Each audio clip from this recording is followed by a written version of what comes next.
Oh, hey, I'm the contractor. Heard you had some things that needed fixing. Yes, fin please. Oh, perfect. The fireplace hasn't been turning on. Oh, really? I've got just the thing.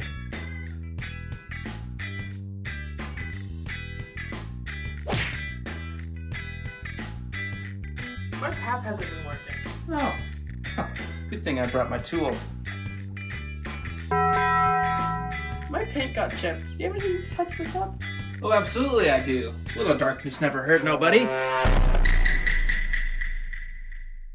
Hello everybody, welcome back to the Lost Mine. Today I bring you yet another post-rotation deck profile. This one's going to be Lost Box, just kind of updated. We lose a couple things, like we use Battle VIP Pass and Escape Ropes, we lose some Switch cards, and one of our biggest consistency cards, but we do get the Buddy Poffin, which is a bit of a replacement. I think the biggest thing is, like, Lost Zone Giratina is probably not going to be a huge deck without Path of the Peak anymore, so I think these, like, Lost Zone, Paradox, like the Roaring Moon Iron Hands kind of thing, are going to be the thing moving forward that Lost Zone players play.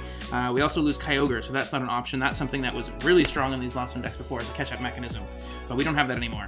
So this is going to be Lost Zone Paradox, starting it off with 4 copies of Comfey. Don't need much explanation here. Flower Selecting is a great ability to get us rolling, getting things in Lost Zone, drawing cards.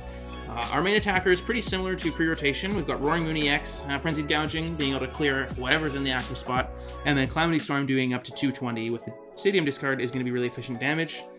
Iron Hands is still here to stay. Ampy very much is, well, I shouldn't say broken attack, 4 energies is a lot, but taking extra prize cards is excellent. It's going to really help us in single prize matchups, going to be good against Guardy, other Lost Zone decks. Just puts a lot of pressure on things to just one-shot it right back.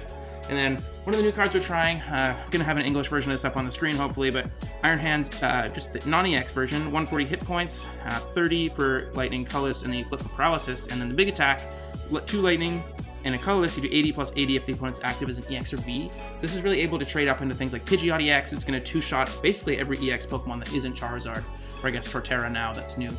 And then it's going to be really good into like Lost Zone Mirrors, because we have 140 hit points, 80 damage is going to kill Comfey, it's going to kill Sableye, it's going to kill Radiant Greninja, Cramorant because of lightning weakness, and then you're going to 2-shot things like EXs in the mirror as well.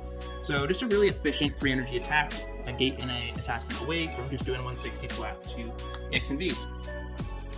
We're playing 1 copy of Sableye. Jirachi is definitely going to be a mainstay in decks still going forward. We lose Yoga Loop, so Jirachi loses a little bit of value, but I don't think Sableye is going anywhere until it rotates. This card is so powerful. Peep the playmat, they match. The Lost Mine's just spreading damage counters. It's going to be really good against things like Gardevoir if they're not packing Jirachi. It's going to be good against Lost Zone Mirrors. Basically anything that's low HP, good to set up knockouts. We've seen Sableye, it's excellent. 1 copy of Cramorant, still a great early game attacker. Spit instantly for 110 for free. Huge part of the Lost Zone decks. Still playing Radiant Greninja. I'm curious about exploring the Sablezard variants of this deck, but Clara is actually a huge loss for those decks. So I think right now Radiant Greninja is going to be the more popular option. Having the spread option if they're not playing Manaphy, making them put Jirachi Manaphy down is one of the huge upsides of this deck. And then you can punish them with the bigger EXs once their board state is like Jirachi Manaphy and just a couple things you can really put the pressure on with your bigger Pokemon. Manaphy for bench protection. Not playing Jirachi at this time, mostly because, like I said, we're losing Medicham, which was one of the big reasons why you played Jirachi, obviously for Sableye as well, but I think it's just going to be something that you wait for the meta to develop on. And then we're playing 1 Luminion V. We are playing the Forest Sealstone as our only target is the Luminion. Be curious if it's worth playing Pidgeot EX, but I do really like having that easy access to Colress. And Aqua Return is not a bad attack. Into like Mirrors, you can, it's less good without Escape Rope now because you can't like push the rope, let it take a hit with Cram, and then 120 to heal the damage. But Luminion is just an excellent consistency card. We are playing an Ultra Ball in this deck. And then I think the biggest adjustment of Lost Zone decks post-rotation is going to be this Transformative Start Ditto. It's just once during your first turn. If it's in the active spot, you can basically discard it, search your deck for a Pokemon, put it in the active. The reason why this is going to be so much more popular now is with Buddy Poffin. I call it Biscuit, but you can Poffin for this because it has less than 70, and then you can Transformative Start into something like a Cram turn 1, or Radiant Greninja, not that you really want them in the active, but it's just, it's going to help you get access to the other Pokemon through the Buddy Poffin a bit easier, and then it's also just an extra, it's like playing 5 Comfey, you're starting Comfey a lot more often, so this is just synergy with Buddy Poffin. I think this is going to be here to stay in Lost Zone decks. Might be wrong though. Pretty basic Lost Zone deck. Past that, we've got the 4 Colress, we got 1 Roxanne, 1 Boss. Really like having Hand Disruption. Anytime I've played a Lost Zone deck without Hand Disruption, I've felt that it's just really weak to not be able to touch their hand at all, and having the 1 copy of Roxanne is better than Iono in these decks because you need a hand yourself, and you don't really have any onboard draw other than Comfey, but that's not really plus sizing your hand. It's just a switch card to look at the top 2, so you're just 1 for 1ing, not gaining card advantage. Moving to 4 copies of Nest Ball, we're not playing 4 copies of Buddy Poffin just because it only finds Comfey, Manaphy, and Ditto. It doesn't even find Sableye, which is really tough. So I have been liking the 4 Nest Ball instead of the 4 Buddy Poffin. Speaking of Buddy Poffin, we are playing 3. You don't need to play 4 like VIP because you don't need to find it turn 1. You can play it turn 2, turn 3, turn 4, whenever to find more Comfeys. Or if you don't hit it turn 1, you can get double Comfey turn 2. And it's just really... When I first started playing this deck, there was 4 Poffin, but it's only 5 targets. It's not as good as VIP. It's a noticeable difference, but it's just what you got to work with. And it's still very strong, but playing 4 Nest Ball over the 4 Poffin has felt like better min-maxing to me. We do have 1 copy of Ultra Ball. I like it to be able to discard dead cards out of your deck, so you're not getting Iono'd and drawing them back later, or Judge drawing them again later in the turn or later in the game, but it just lets you find Luminion as well. So I like this over the 4th Poffin or any other card. You could play even more Ultra Balls if you wanted, but I think 1 is the perfect number. Gives you more outs to Colress, that kind of thing. But now that we're losing Escape Rope, we are on 4 Switch card, 4 copies of Switch as well. You don't have any other options than this now. Jet Energy exists, so that's something you could be thinking about, but not going to be including that today either.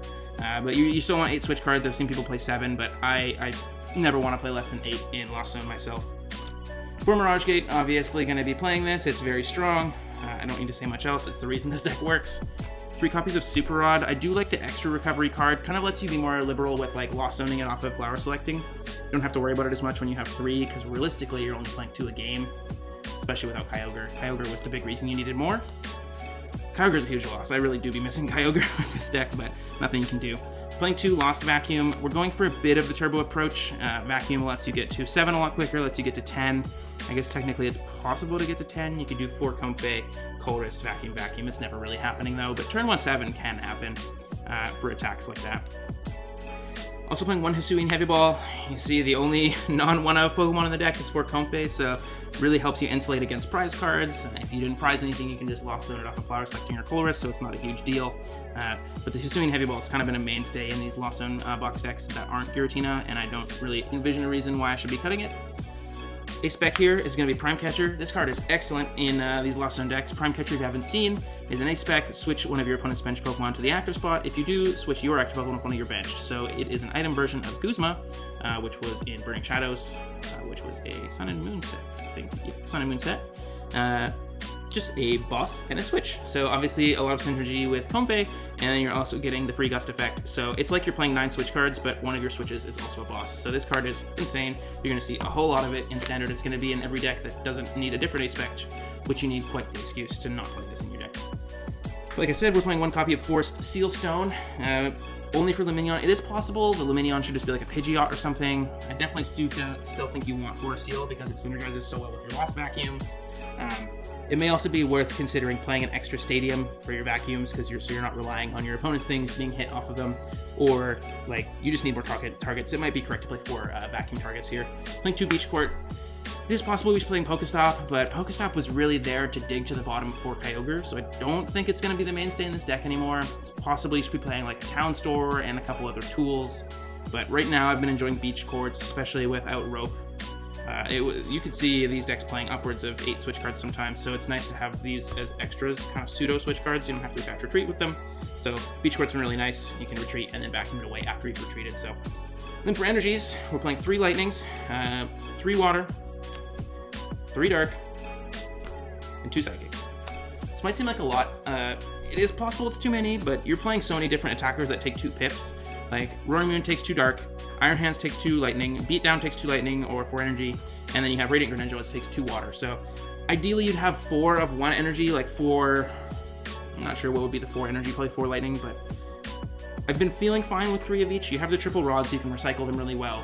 It's nice to just have 3 of each kind, because if you went to like 2 Water, 4 Dark, then it's going to be really hard to Shuriken, it's going to be really hard to beat down or use Iron Hands if you go to 2 Lightning, but the only one you're really comfortable with is 2 Psychic, because we're only playing 1 Sableye.